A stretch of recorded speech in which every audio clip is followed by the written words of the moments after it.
Masechet Orayot Daf Yud Aleph, on va commencer Bezrat Hashem, au Daf Yud Amud Bet tout en bas, à l'avant-dernière ligne. Amar Rabbi Chia bar Abba Amar Rabbi Yochanan. Minayin shena Kadosh Baruch Hu mekapeach afilu schar sicha na'a. Minayin, d'où sait-on shena Kadosh Baruch Hu mekapeach, que Kadosh Baruch Hu, il ne retient pas afilu schar sicha na'a, même le salaire d'un joli mot. C'est-à-dire que Kadosh Baruch Hu, il donne le salaire à tous ceux qui en méritent, même si c'est rien que pour un mot bien placé, le salaire n'est pas privé, ne retient pas, je voulais dire dans le sens que Kadosh Baruch Hu ne lui prive pas son salaire. Mais après, on apprend d'ici, de ce pasuk-là, Deilu Bechira de Karia Moav, la première fille de Lot, elle appelait son fils Moav pour annoncer, pour dire qu'il vient de son père. C'était un manque de tsniout. Et donc, Amar le Rachmana le Moshe, de là, Kadosh Baruch Hu a dit à Moshe, Al tatzaret Moav v'al titgarbam milchama. Vous n'avez pas le droit de déclencher une guerre contre Moav. On déduit de là, milchama ou delo. Atzaoret tsarinu. Une guerre, on n'a pas le droit de déclencher contre eux, mais on peut leur faire peur, on peut les embêter. Ve'ilu tseira de Karia ben-Ami. Alors que la deuxième fille de Lot, qui appelait son fils Ben-Ami, un fils de mon peuple, elle n'a pas dit Moav de mon père, elle a dit de mon peuple. C'était plus, il y avait plus de tsniout dans ce nom-là. Et donc, à Marley, à Kadosh Baruch Hu a dit plus tard à Moshe, Al tetzurem ve'al titgarbam kelal. Ne les assiège pas, ne déclenche pas de guerre contre eux, ni rien du tout. Afilu tsaourelo. Tu n'as même pas le droit de leur causer de la peur.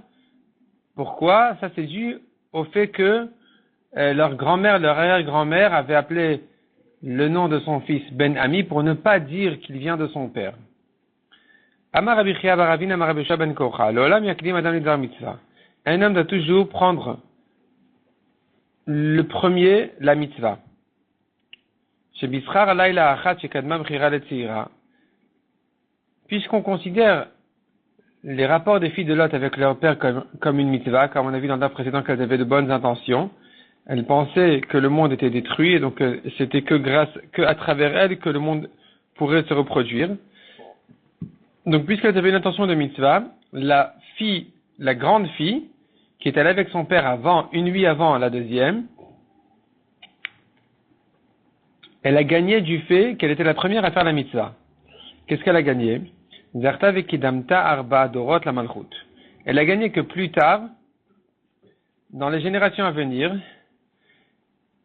la descendance de cette fille aînée est rentrée dans le clan Israël.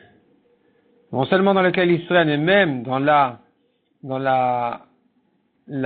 les rois d'Israël, 4 générations avant la deuxième.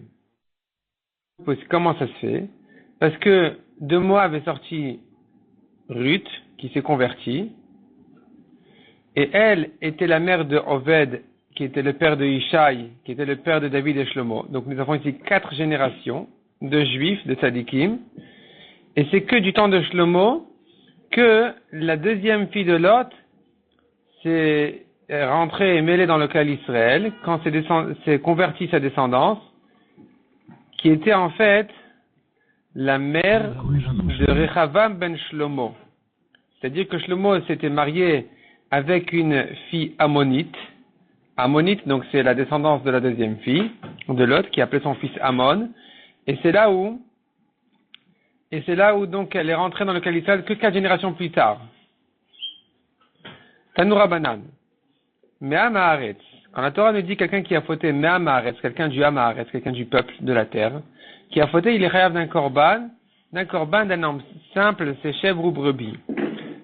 Prat le Mashiach. Puisque c'est écrit Me'am haaretz, tu exclus de là, du peuple et pas de tous, et pas tous. Donc j'exclus de là le Kohen Gadol. Me'am haaretz prat le Nasi, tu exclus de là aussi le roi.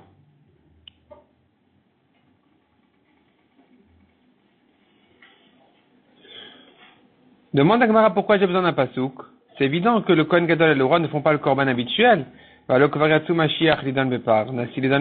a déjà appris que le Kohen Gadol était exclu du korban habituel pour que son korban soit un taureau. Et le roi son korban, c'est un bouc, donc c'est sûr qu'ils font pas chèvre ou brebis.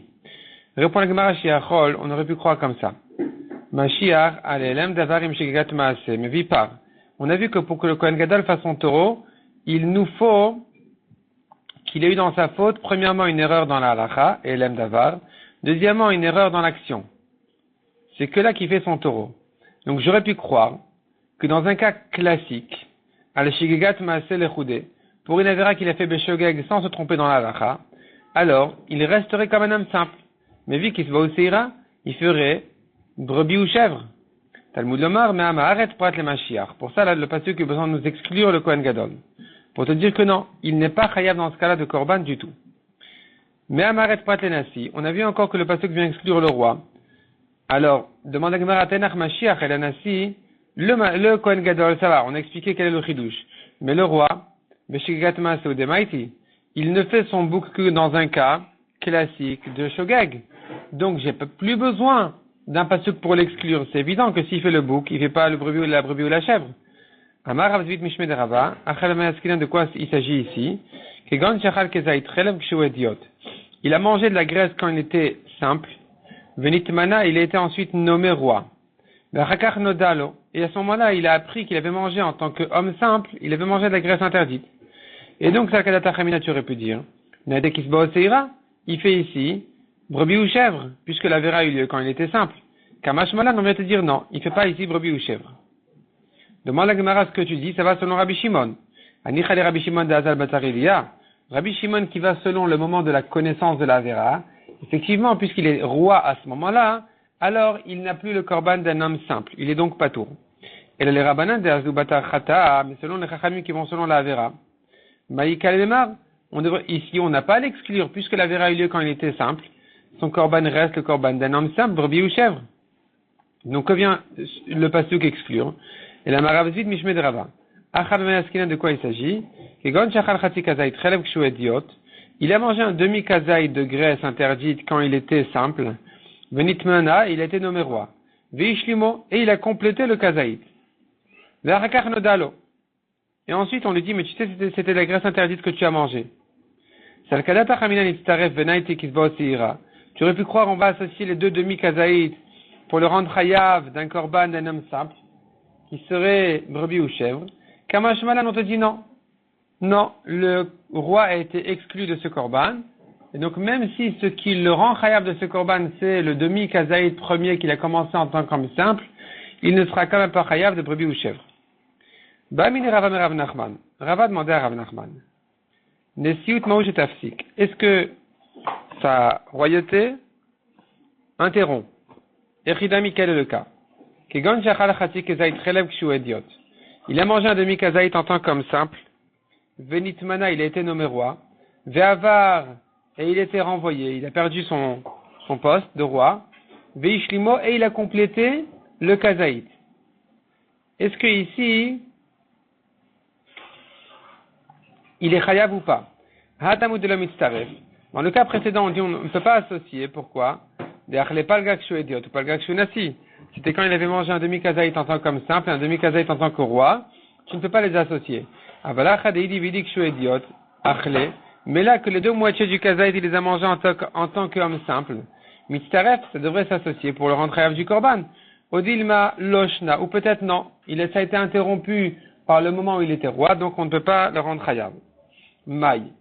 Demande la Gemara dit Tifshot le Mead Amar Ula Rabbi Yochanan. On devrait résoudre cette question de la Lacha qui a dit Ula au nom de Rabbi Yochanan. Achal Chelev Ifrish Korban. Un homme qui a mangé de la graisse et qui a déjà préparé son korban. Vehemir, et ensuite il a mal tourné. Il a abandonné les mitzvot. Vechazarbo, et il a fait tchouva. Puisque au milieu il n'était pas saoul de korban, parce qu'un homme qui ne garde pas les mitzvot, on ne reçoit pas son korban, on ne fait pas son korban, il est pas saoul. Alors son korban ne reste pas saoul, on ne peut pas l'accepter. Ici aussi la Gemara veut dire et comparer que le roi, puisqu'au moment il était roi, il n'avait pas à faire ce korban d'homme simple, alors ça interrompt les deux demi-kazaït. La Gemara dit non, Achiashta, Memar, Moumar. Tu peux pas comparer parce que concernant le Moumar, Lavaratu et korbanu. Au moment où il était moumar, où il avait abandonné les mitzvot, il n'était pas du tout en rapport avec le korban, il n'était pas soude pour le korban. Donc ça a interrompu complètement le korban. Tandis que, ici le roi, baratu et korbanu, en tant que roi, il est aussi rêve d'un korban. Simplement le korban, il est différent.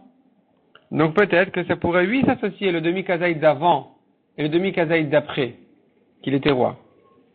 Et donc ça reste en question. Bamine Rabbi Zera mais Rav Shechet encore une question. Achal sfek relev kshu idiot. Il a mangé quelque chose qui était sfek relev.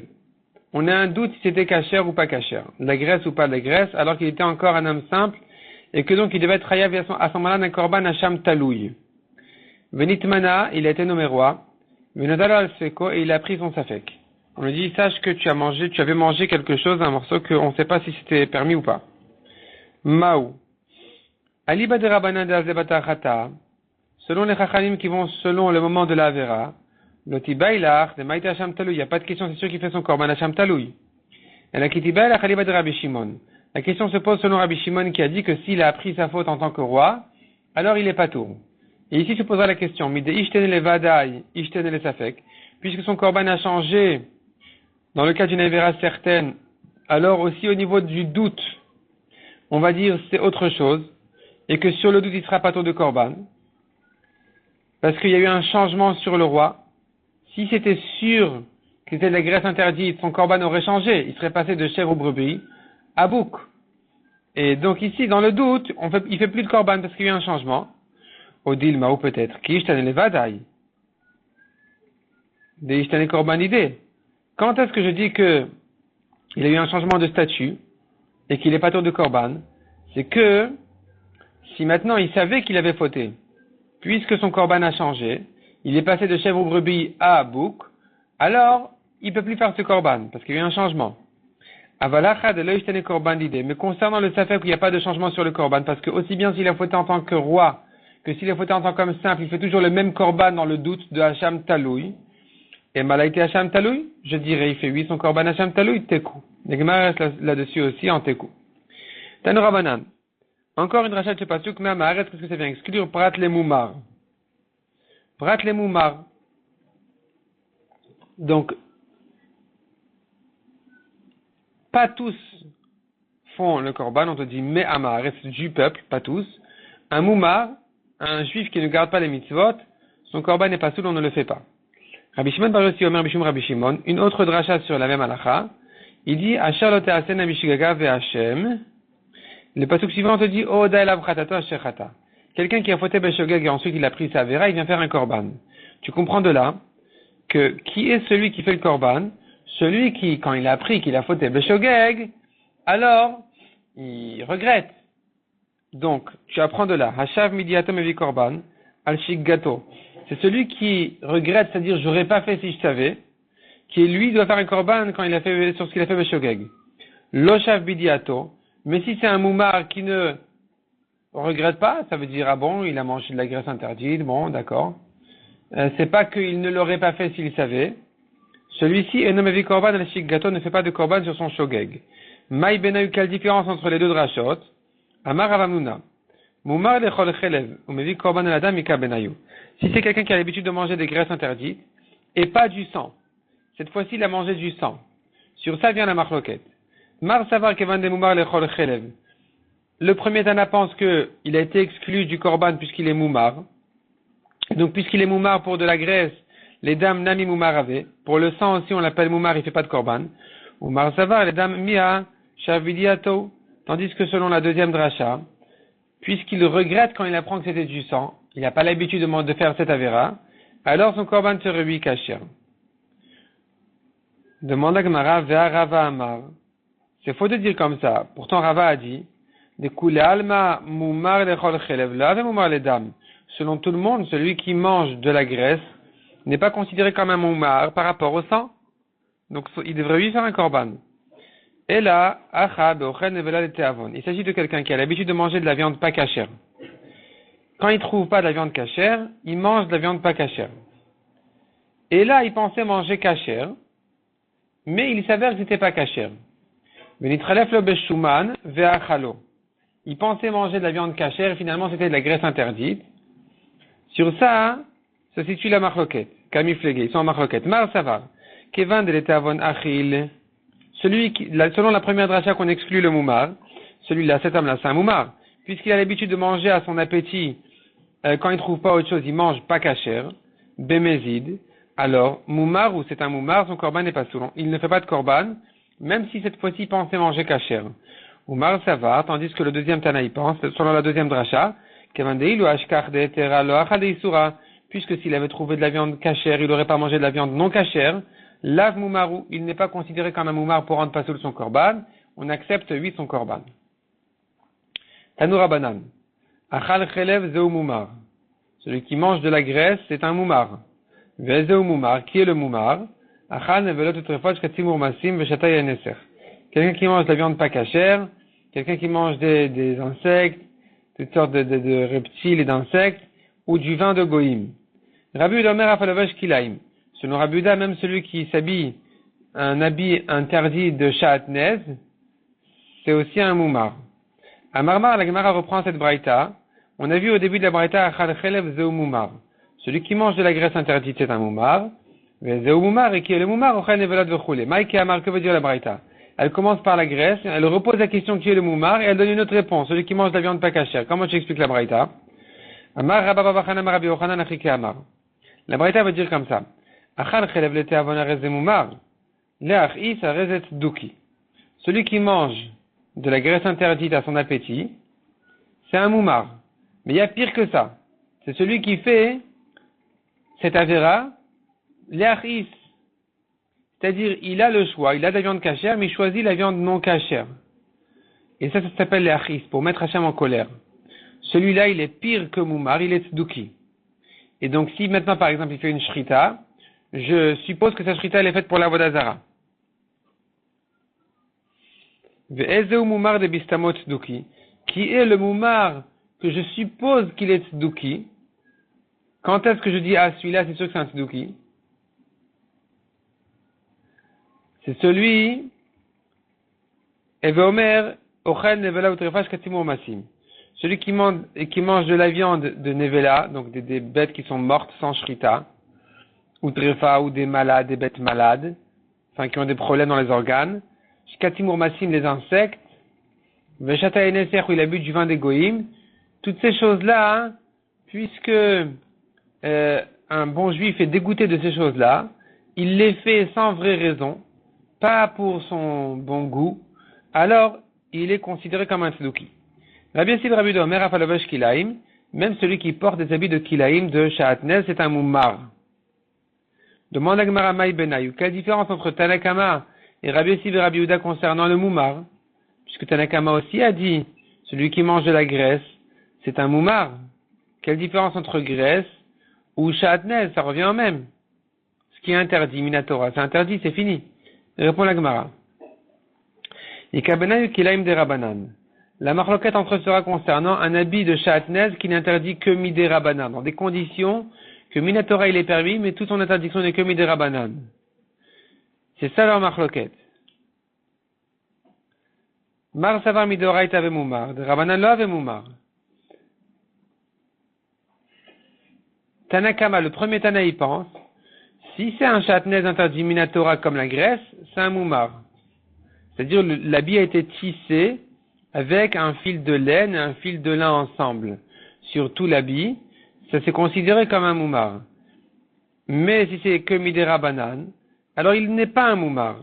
Moumar savar kilaim kevan mefarzem isure, tandis que le deuxième Tana, Rabbi aussi y pense, que puisque tout le monde connaît l'interdiction d'un habit sha'atnez, afilu bedera banan, ave moumar. Même si son interdiction n'est que midera banan, dans des conditions où il n'a pas été vraiment tissé ensemble, alors, le mélange qui est quand même interdit midera banan, le rend moumar, cet homme-là qui ne respecte pas cette interdiction, et devient moumar. Même un fil de laine dans un habit de lin ou le contraire, l'habit est entièrement interdit midera banan. Puis Gebar Avacha et Ravina, ils sont en discussion. Chadamar le teavon, moumar. Leachis, tzduki. Un, il donne la définition. celui qui fait des avérotes à son appétit est considéré comme moumar. S'il est fait l'achis sans appétit, il fait exprès, alors qu'il a le choix de manger cachère ou de faire de manière permise, il prend la manière interdite, celui-là c'est un tzedouki qui est pire que le moumar. Vechadama l'achis nami moumar. Et le deuxième il dit, même s'il fait l'achis, c'est considéré que comme un moumar. Et la ezeu tzedouki, qui sera donc le tzedouki? Un juif qui fait avodat zara, je l'appelle un tzedouki, celui-là sa shrita elle est pour l'avodat zara. Metive la gemara l'object achal parosh echad ou yatush echad, arez moumar. Il a mangé une espèce d'insecte ou de moustique, c'est considéré comme un moumar. Or ici, il n'y a pas de goût dans cette avéra, c'est dégoûtant. Il a fait l'achis. Il a fait que pour énerver. Car il est moumar, on l'appelle comme un moumar. Répond la Gemara, Atam de Amar et Tom Tam de Isura. Il se peut que cet homme-là dit, tiens, jamais j'ai goûté les moustiques. Intéressant de connaître leur goût. Et donc, il prend une moustique, il mange. Là, ça s'appelle pas l'achis. Il fait ça par curiosité, peut-être pas par appétit, mais par curiosité, par intérêt personnel, et donc il ne devient pas tzedouki dans ce cas-là. Il reste moumar. Veze ou nasi, zemener vechule. On a vu dans la Mishnah qui est le nasi de la Torah, c'est le roi. Donc quand on a parlé dans la Torah du nasi qui a fauté, qui amène un bouc, il s'agit du roi. Tanoura banan nasi. Quand la Torah te parle de nasi, achol nasi shevet ke narshon ben aminadav. Peut-être que c'est les nasim des tribus, des shvatim. Comme par exemple Narshon ben Aminadav, qui était le nasi de la tribu de Yehuda. Et donc on ne te parle pas du roi. Talmud lomar mikol mitzvot Hashem elokav. Ici c'est écrit qu'il a fait une avéra sur une des mitzvot d'Hashem son Dieu. Ou la lanu omer leman ilmad iret Hashem elokav. Ailleurs le pasuk nous dit concernant le roi qu'il doit s'écrire un deuxième Sefer Torah afin qu'il apprenne à craindre Hashem son Dieu. On tourne la page. Malalan, de même que là-bas il s'agit du roi. Et que quand on te dit Hachem son Dieu, ça veut dire Shen al Gabav el Hachem Elokav. Il n'y a aucun sur lui d'autre qu'Hachem son Dieu. Af Nasi Shen al Gabav el Hachem Elokav. De la même manière, le Nasi concernant le Korban du bouc, il s'agit de quelqu'un qui n'a rien, qui n'a personne sur lui d'autre qu'Hachem son Dieu. Et donc il s'agit du roi. Ba'amine Rabbi Merabichia. Rabbi Uda Nasi. Il était le Nasi, mais c'était du temps où il y avait déjà plus de roi d'Israël. Il a demandé à Rabbi Chia, Kegon ani maou besaïr, quelqu'un comme moi, est-ce que je suis dans le statut d'un roi pour faire un bouc comme Korban, théoriquement ou pas? Amarle, arrête Saratra de Bavel. Rabbi Chia lui a répondu, il y a ton concurrent à Bavel, qui a plus de pouvoir que toi. Le Resh Galuta, la tête de l'exil à Bavel, avait plus de pouvoir que Rabbi en Eretz Israël. Et donc tu ne fais pas de Korban comme un roi. Tu n'es pas considéré comme le roi qui n'a rien sur lui d'autre qu'Hachem son Dieu. Et Tivel Agmar l'objecte, Malchei Israël, Malchei Bet David, Elu Mevim Le'atzmam, Velu Mevim Le'atzmam, aussi bien les rois des 10 tribus d'Israël que les rois de David qui régnaient sur 2 tribus sont considérés comme des rois, ils font chacun en soi son korban de bouc. Donc quelle importance ici si tu es à Bavel ou tu n'as pas à Bavel, un concurrent? Amar il a répondu, Hatam lo Kaife Adade, ils n'étaient pas soumis les uns aux autres. Les rois de Yehuda et le roi d'Israël. Hacha, tandis que ici, Anan Kaifinano le Didou, nous sommes soumis au Resh Galuta, au grand pouvoir rabbinique de Bavel, et donc, puisque toi, Rabbi, tu es soumis à eux, alors, finalement, tu n'es plus comme le roi, donc tu n'as pas le statut d'un roi concernant le bouc du Korban. Rav Safra Matneachi. Rav Safra a une autre version de cette discussion entre Rabbi et Rabbi Chia. Selon lui, Ba'amine Rabbi et Rabbi Chia, que Gonani Mao Besaïr. La question est toujours la même. Rabbi a demandé à Rabbi Chia, est-ce que quelqu'un comme moi a fait un bouc? Amar lui a répondu, une autre réponse que la version précédente, mais ça revient au même. Hatam Shevet Hachamechokek. Là-bas, le pouvoir que le Resh Galuta a à Bavel, c'est le bâton. Tandis que toi, tu n'as que le pouvoir de fixer des lois, des nouvelles lois. Tu es un Chacham d'Israël. Vetania, comme dit la Braïta, Loya sur Shevet Miouda, Zerosh Gola chez Bavel. Quand le Pasuk, quand Yaakov Avinu béni Yehuda, que le bâton ne va pas le quitter, ça fait allusion au pouvoir du Rosh Hagola, la tête de l'exil à Bavel. Chez Rodet Israël Makel, qui lui, il domine, il a le pouvoir, avec le bâton, il peut punir et frapper celui qu'il veut, d'Israël. Ou Mechokak ben Raglav, et la suite du pasuk Yaakov béni Yehuda que ne quitte pas de sa descendance Mechokek. Mechokek, c'est celui qui fixe c'est le guide spirituel de la génération, le Chacham, et l'Ubne Manav Shalilel, ce sont les descendants de Hillel Azaken, chez Melamdim Torah l'Israël Barabim, qui enseignent la Torah aux Juifs en public. En tout cas, tu vois que c'est un pouvoir inférieur à celui qu'il y avait à Bavel, et donc il n'y a pas ici de Korban du roi. Pour Rabbi. Mishnah suivante. Vezeu Mashiach. Qui est celui que la Torah appelle Mashiach? La Torah dit, si le Mashiach a fauté, il fait son Korban un taureau.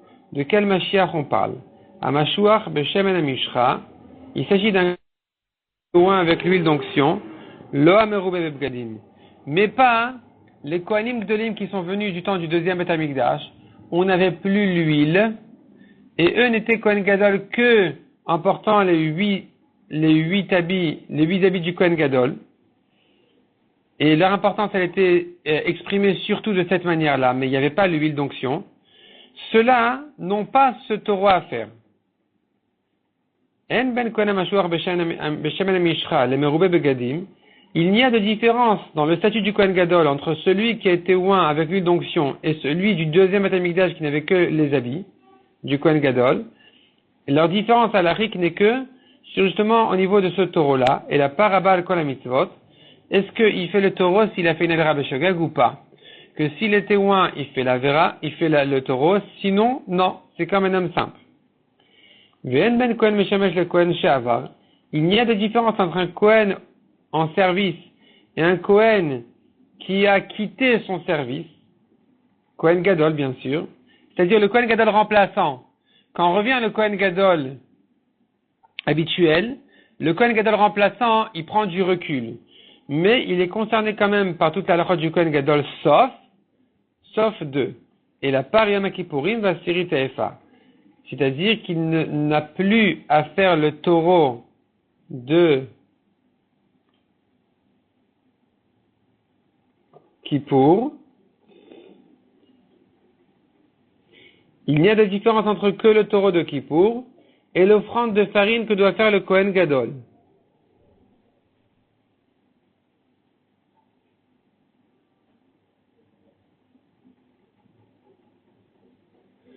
Mais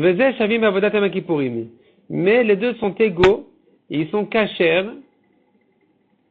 Aussi bien le Kohen de service, qui est le premier qui est revenu, que le Kohen remplaçant qui a dû quitter quand est revenu le premier, les deux sont cachers pour faire la voda de Yom Kippour. Chacun des deux peut faire la voda de Kippour. Ou Metsuvim à la Betula, les deux ne se marient qu'avec une vierge, Vasorim à l'Almana, les deux n'ont pas le droit de se marier avec une veuve, Venam mitamim bikrovem, les deux n'ont pas le droit de se rendre tamé à l'enterrement de leurs proches, Veloporim velopormim, ni de laisser les cheveux pousser longs, ni de se déchirer les habits, à la mort apparemment d'un proche, ou Marzirin Arotiach, il ramène l'assassin. Celui qui a tué Beshogag, il va en ville de refuge, il attend la mort du Kohen Gadol pour revenir chez lui. Les deux Kohanim Gdolim, aussi bien celui de service que le remplaçant, chacun, le premier des deux qui meurt, eh bien, à sa mort revient donc le Rotseach, l'exilé, il revient à sa place. Tanura Banan. Shemen Amishra Shasa Moshe Bamidbar, l'huile d'onction que Moshe a fait dans le désert, Hayu Shol Kimbo et Aikarim. Divrei Rabbi Yehuda.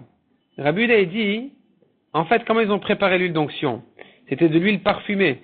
Comment parfumée? Il y avait toutes sortes d'encens qui étaient bouillis dans cette huile, avec cette huile, et donc l'huile était embaumée de leur odeur, et c'est comme ça que, c'était comme ça qu'on préparait en fait cette huile d'onction. Qu'est-ce qu'on faisait? Eh bien, d'après Rabbi Yehuda, il fallait bouillir les encens, il fallait bouillir donc les racines de ces plantes-là qui avaient des bonnes odeurs avec l'huile.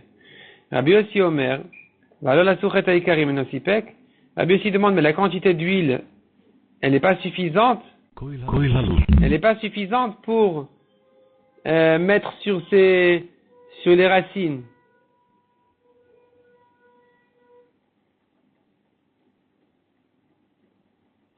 Ça devait absorber beaucoup, les racines en question, les plantes en question devaient absorber toute l'huile.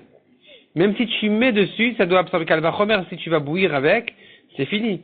Tu n'as pas, la quantité d'huile est insuffisante par rapport à la quantité des encens.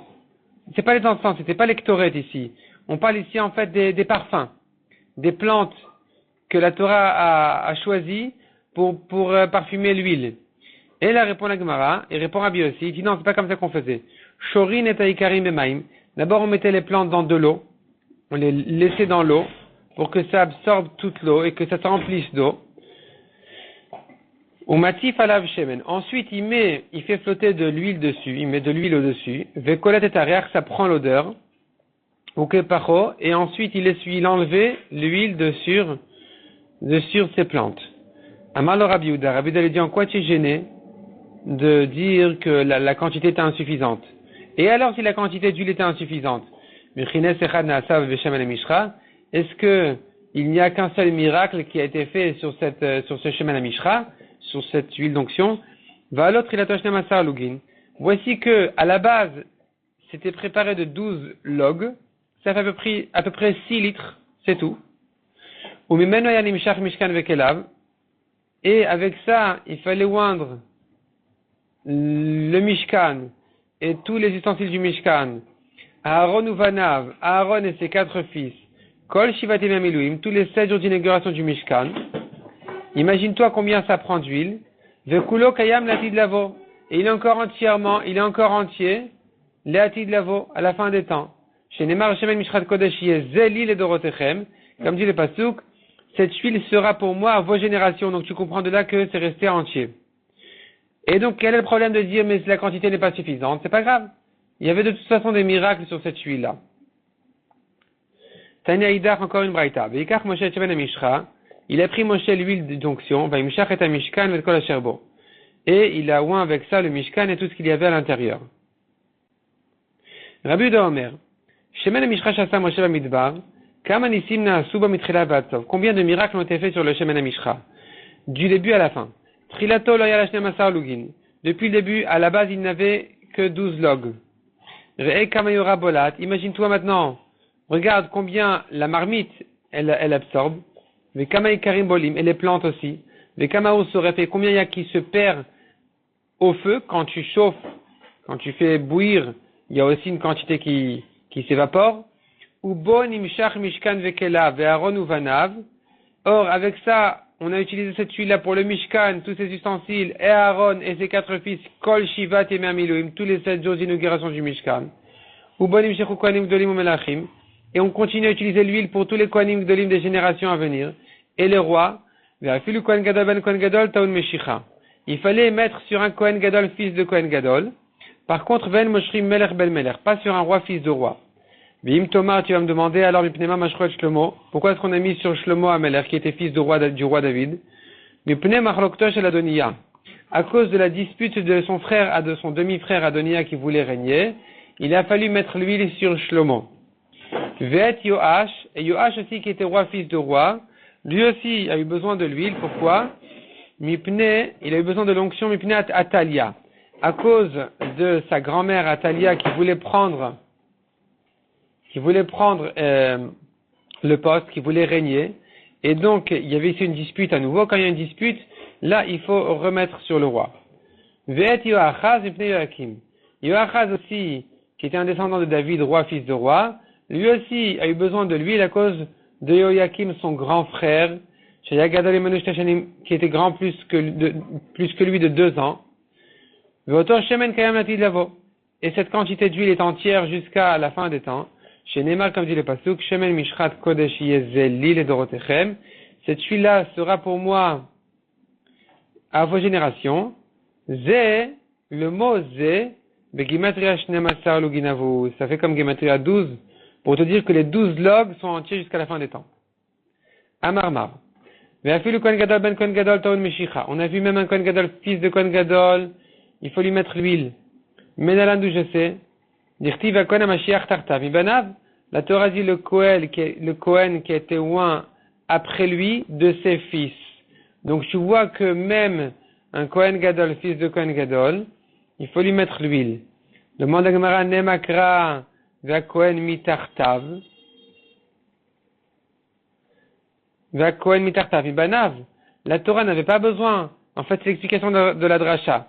La Torah n'avait pas besoin de dire à Kohen HaMashiach Tartav Ibanav. Elle aurait pu dire le Kohen qui sert après lui de ses fils. Maya Mashiach, pourquoi la Torah a eu besoin de redire à Mashiach, Kamashmana de Ibanav de Kohen Gadol, pour te dire que même les fils du Kohen Gadol, il y avait Mashiach avec Kohen Gadol, Veilol avec Kohen Gadol. S'il était loin avec lui, donc si on c'est un Kohen Gadol, sinon non. Amarmar, Ven Moshrin Melech Ben Melech. On a vu que par contre un roi, fils de roi, c'est pas la peine. On ne lui fait pas on lui met pas de l'huile d'onction. Menala, d'où on apprend ça. Amar Abacha Bar Yaakov Dirtiv. La Torah a dit les maniari chelim alam lorto ou uvanav vekerev Israël. La Torah dit que le roi va, afin que le roi mérite de régner et qu'il ait une arichut yamim sur son trône, lui et ses fils. Donc tu vois que c'est comme un héritage. Yerusha hilachem, c'est comme un héritage.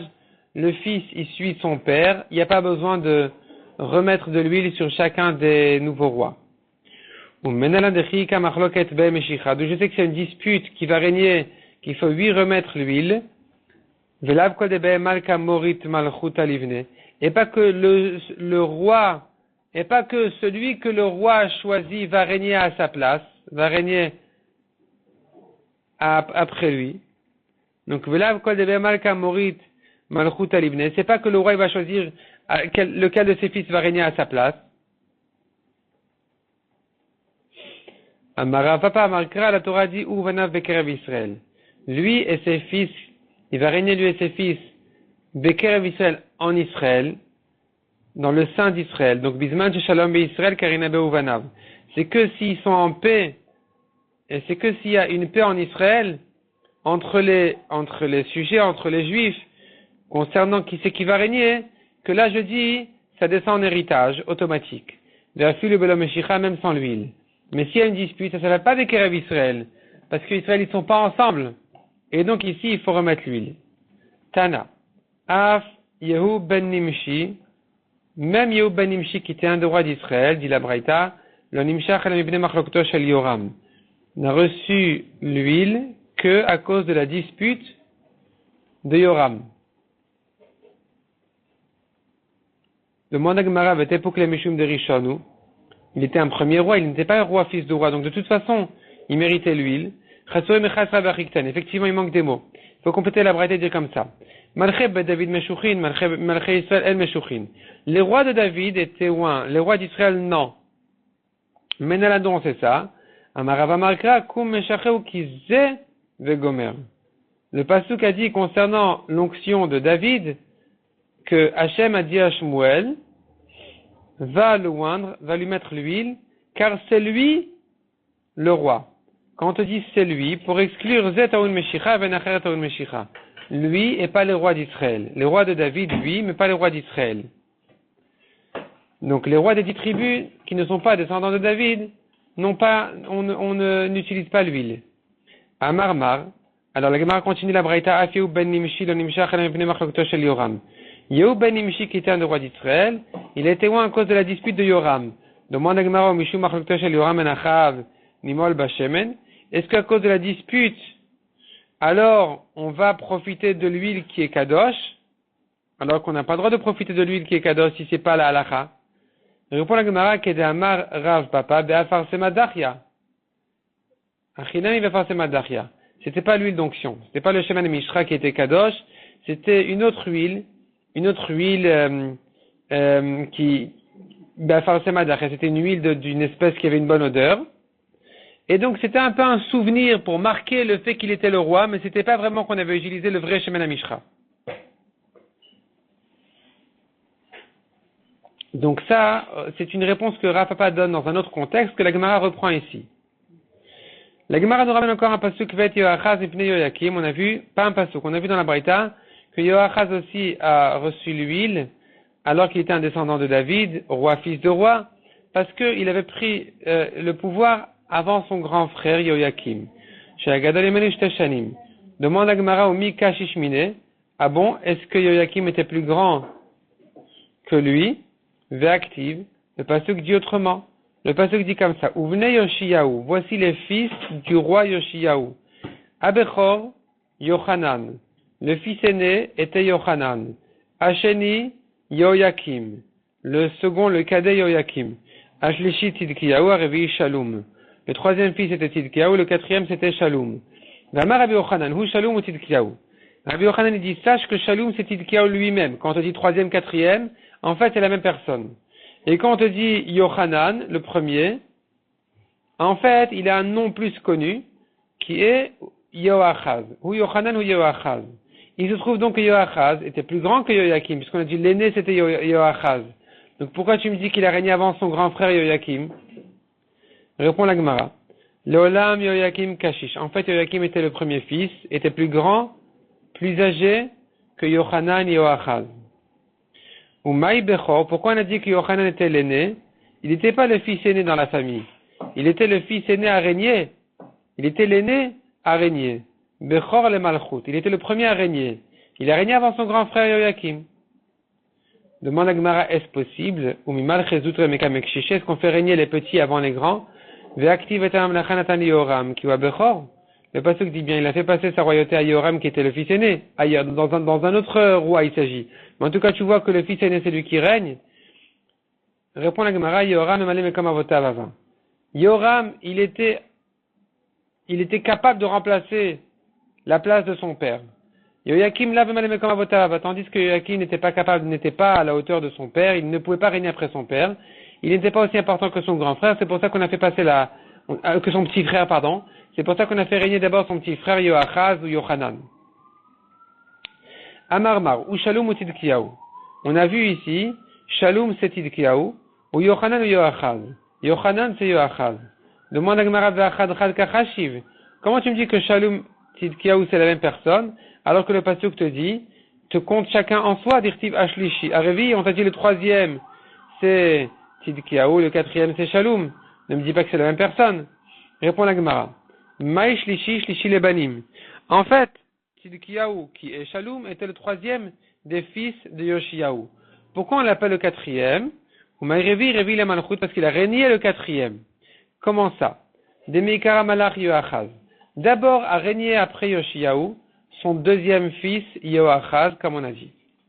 Ulbasof, Yoyakim. Après Yoachaz a régné le premier fils de Yoshiyahu, qui était Yoyakim.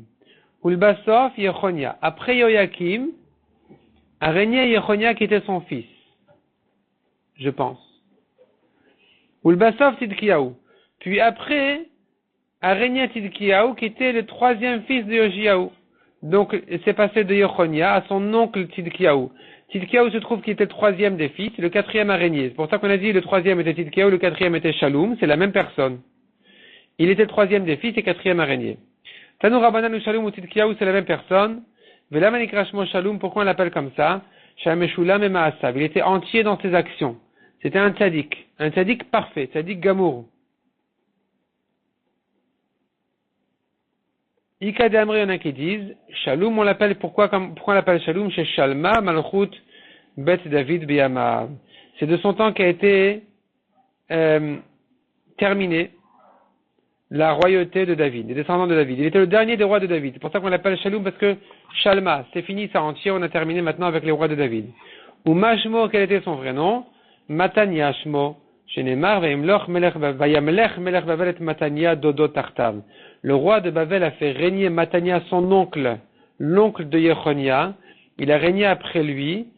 Et donc tu l'appelles ici dans le pasuk Matania. Et il a détourné son nom à Tidkiyahu. C'est le roi de Bavel qui a nommé Matania Tidkiyahu. Pourquoi? Amarlo, il lui a dit, Hashem yatzdik alecha et adin im timrod bi. Akadosh Baruch Hu, c'est le Yud-Ke de Tidkiyahu. Et le reste des lettres, Tidki, qui veut dire Hachem, il va justifier ton jugement si tu te rebelles contre moi. C'est-à-dire, tu me jures d'être soumis à moi, je te fais régner. Si tu te rebelles, eh bien, Kadosh Baruch Hu, il va me justifier la vengeance que je vais te faire. Uktiv, comme dit le Pasuk, Vegam b'amelech Nebuchadnezzar marad asher ishbio belokim. Et effectivement, finalement, il s'était rebellé contre le roi Nebuchadnezzar, alors qu'il avait fait jurer sur le nom d'Hachem. Donc tu vois que le roi de Babel, Nebuchadnezzar, il a eu ici il a exigé un engagement de Shvoua de la part de Tzidkiyahu, de se soumettre à lui, de ne pas se rebeller. Donc ça t'explique son nom Tzidkiyahu, qui voulait dire Hachem Yatzdik, Hachem va justifier ma vengeance contre toi si tu te rebelles. Et ça se complète avec le pasuk qui a dit qu'effectivement il avait fait jurer sur le nom d'Hachem de ne pas se rebeller contre lui.